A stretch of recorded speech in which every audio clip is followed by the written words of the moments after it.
Hello everybody, welcome back to the Farming Simulator 25 map guide.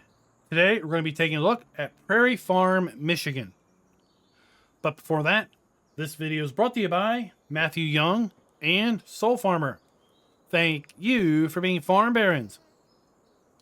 So the Prairie Farm, Michigan map can be found at the farmingsimulator.com website or the in-game downloadable content menu, and as of the 1.0 release, this map is available for all platforms. Now this map has a total size of 224 megabytes and does not have any required mods. Let me read you some of the description. Welcome to the Prairie of Michigan, USA. The map represents a 1/3 scale of a real-life location in Michigan. Huge fields, wide open terrain, and of course, Michigan ditches await you on this map. On the farm, you will find on this map, you'll find one main farm located with other buyable areas with buildings that can be used. You must buy the land before you can use or sell those buildings. There are also 3 sell points where you can sell all the basic game crops and products. There's no production buildings on this map.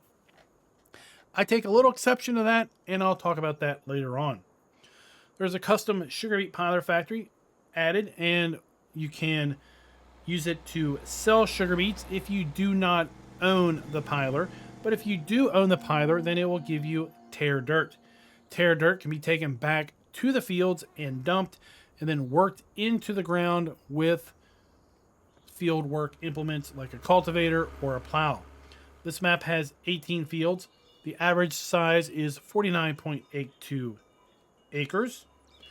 There are 4 buyable forest areas. You'll need to put down your own water source on this particular map.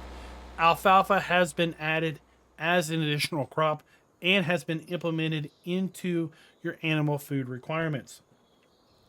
This map has 20 collectibles, 10 toy tractors, and 10 sugar beets.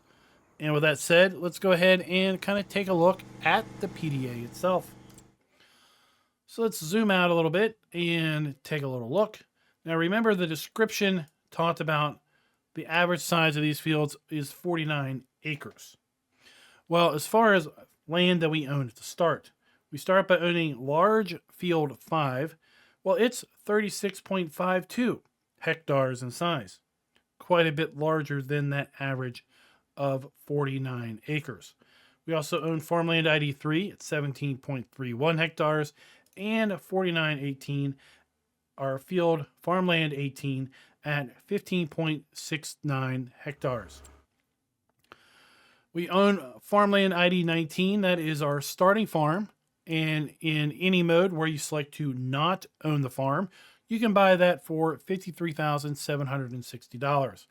In that mode, you will have the farm buildings, but you will not have the starting machinery. And boy, oh boy, do you have a lot of starting machinery. We're going to talk about that here in a few moments. We start right across the street from the shop as far as our starting farm goes. And then we have a few other kind of notable lands that we can buy. We have a small farmland ID 21, 0.4 hectares, $13,668. It has 1 shed on it that you can make use of if you do buy it. We also have a small farmland 22, $3,000 to buy. It also has 1 small shed on it. And then we have farmland ID 23, which has 3 sheds located on it. And again, you can buy that for just a hair under $23,000. We have our animal dealer located up here in the northwest corner. We do have a little bit of a forestry area here tied to farmland ID 1. We also have another small forest area here tied to farmland ID 14, a small forest area tied to farmland ID 17, and farmland ID 20 is basically a buildable plot. It's an empty lot. So you can put anything you want here right across the street from the shop and kind of diagonal from our starting farm. So here we are in that open plot of land right now. Didn't really mean to click on it, but gives you a little bit of frame of reference as to how close things are. So let's make our way back over here to starting farm. Now everything on this starting farm can be sold if we own the land, of course. Inside this 3-bay garage shed, we have our sugar beet harvester. And then the rest of our machinery is going to be located in this large shed here. But before we kind of jump the gun, let's get back over here and talk about the rest of this. We have a grain sell point located down here in the southwest corner. We have a farmer's market also located in the southwest corner. We have a sawmill production located down here. And then we have 2 other productions with the sugar beet piler. And yes, I know that technically some folks are going to say this isn't a production, but one, it shows up in the production chains list. So for me, by definition, it's a production. It produces something in tare dirt if you own it. Therefore, it's a production. Can you do anything with the tare dirt other than dump it back in the ground? No, but that's here nor there. If it's usable output, it does produce something. One input, and then a different output comes out. Any rate, we do have all of our standard crops, as I mentioned earlier, available on this map. In addition, we have alfalfa. Now, I went and tested this map by putting down some animal pens to see how I could tell how alfalfa was implemented, and it wasn't clear at all. I would suspect that it's implemented as hay for all of the animals. So you either use grass hay or alfalfa hay for the appropriate hay requirement, but it really didn't list alfalfa at all with respect to which animal food source it was going to go under. It also appears to be implemented and added as a TMR recipe item. So I think you'll be able to make TMR with alfalfa hay also. Taking a look at our crop counter, we do have an alfalfa entry here. We can plant alfalfa March through November. And once we have that planted, we're going to be able to harvest year round. Other than that, for our standard crops, we do have our standard crop counter available to us. We do not have any animals pre-placed on this map.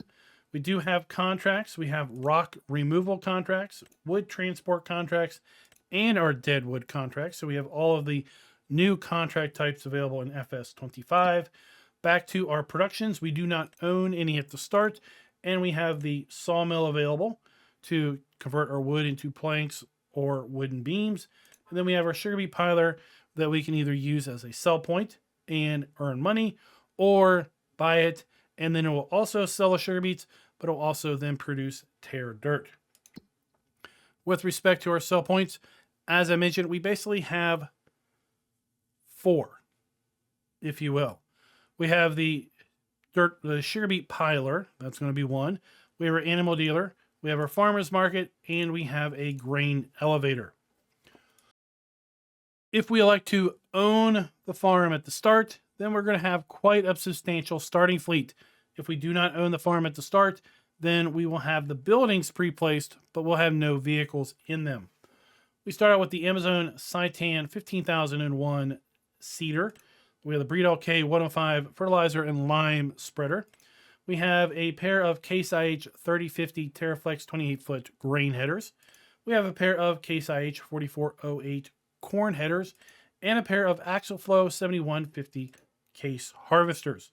We also have a Magnum 340 CVX drive, the Magnum 400 power drive, and a pair of Steiger 715 tractors. We have the Elmer Hallmaster auger wagon.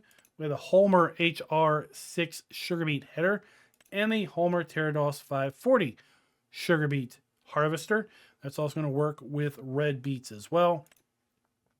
We have the Hardy Mega 1200L herbicide and liquid fertilizer tanker, as well as the front supply tank for that sprayer. We have the International 200 Series pickup truck, the John Deere 6R 185 small tractor, with a Kinsey 4905 blue drive planter. We have a Kubota RTV side-by-side, as well as a Kubota SVL skid steer. We have a pair of Super B pole trailers, and we have a Paladin SFB rock crusher a rock pounder, if you will. We have a Super Chisel CP 2050 cultivator, and then we have a Thunder Creek fuel trailer. And we have the Volvo VNX 300 semi. We do not own any hand tools, and we do start out with those 20 collectibles. Again, they are 10 toy tractors and 10 sugar beets. Now, with respect to our starting fleet, like I mentioned, all of our equipment other than the sugar beet harvester is here within this one shed, and it is packed tight into here. You might have some fun getting some of this machinery out. Something I do want to demonstrate here on this farm is that if we take our skid steer with our rock pulverizer or rock crusher, we're going to find here in the corner of our starting farm some rocks. And we're going to find some other areas on this map where we have rocks very similar. These are rocks that we can pulverize and remove. So if you want to do something where we put down an animal pen or make further use of the corner of this land, we can come in here and clear these rocks out of the way. Behind us we have our farmhouse. We have our wardrobe trigger there on the side. We have our sleep trigger around the front. And then the third shed on our starting farm here is where we're going to find our maintenance trigger.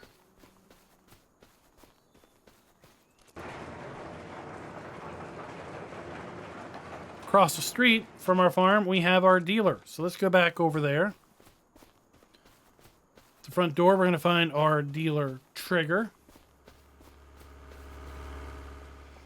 Let's go ahead and buy something, and we'll see where that spawns.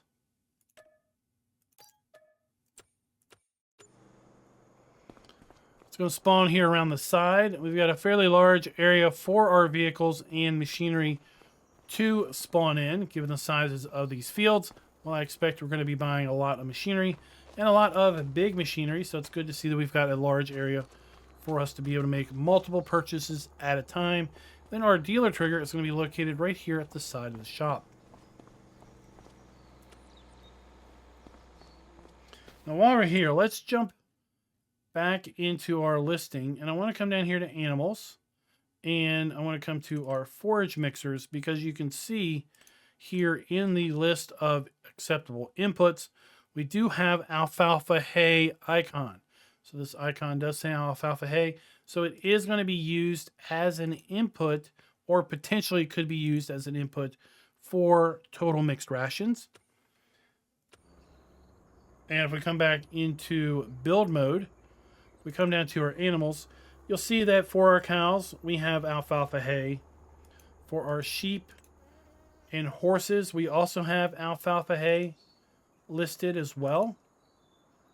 But when I put a animal pen down, for example, here, let's put one down for sheep and one down for cows.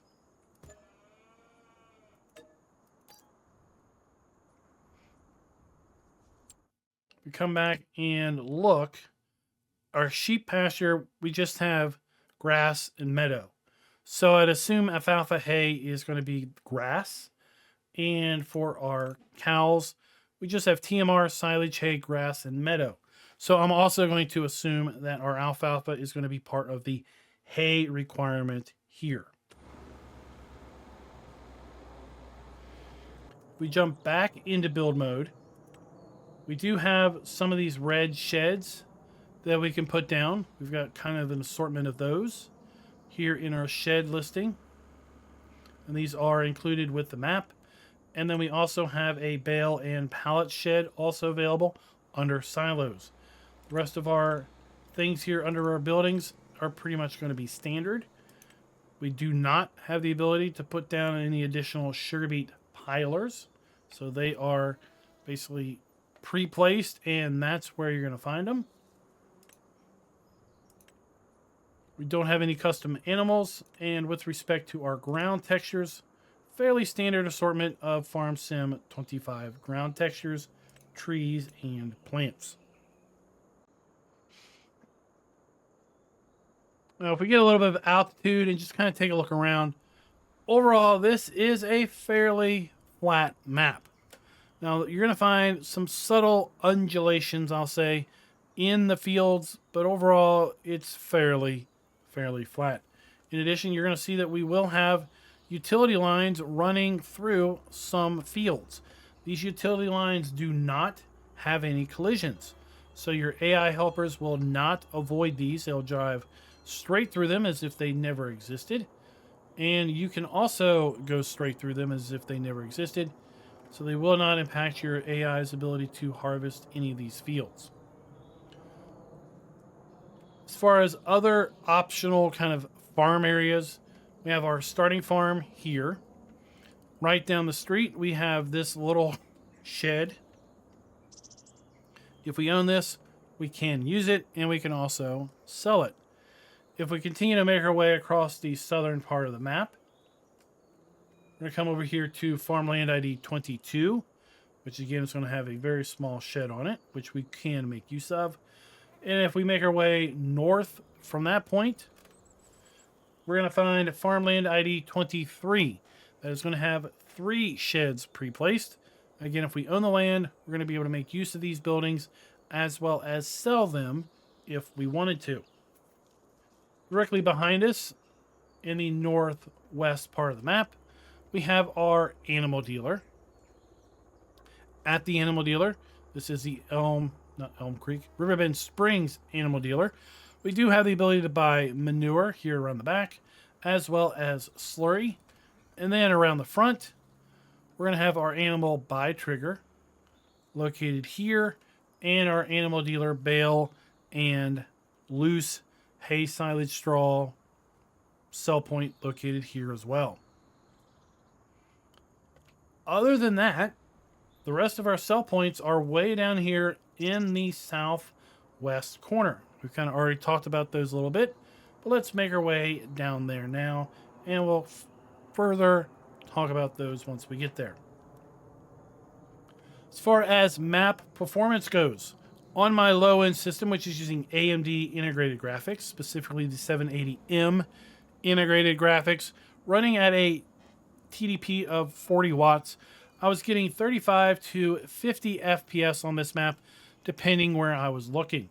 Now, that's using my custom medium settings, and those custom medium settings are making use of FSR frame gen, which means your performance to your eyes is going to be anywhere in the 60s to 100 FPS on that low-end system.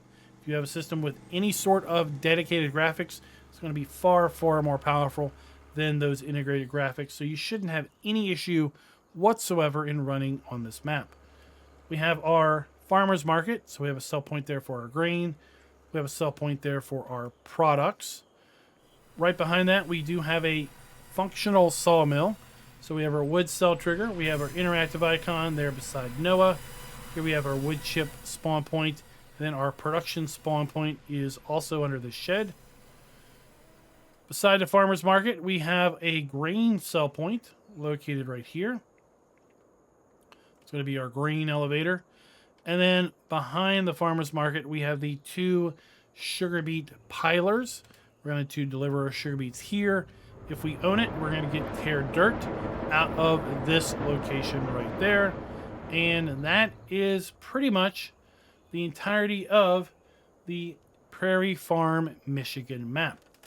Now, I'd love to know what your all's thoughts. I'd love to know what your all's thoughts are down in the comments below with respect to Prairie Farms Michigan. Are you going to be using this map for the Nexat pack that is coming next week? In fact, this time next week, I think we're going to be doing our launch party of the Nexat pack.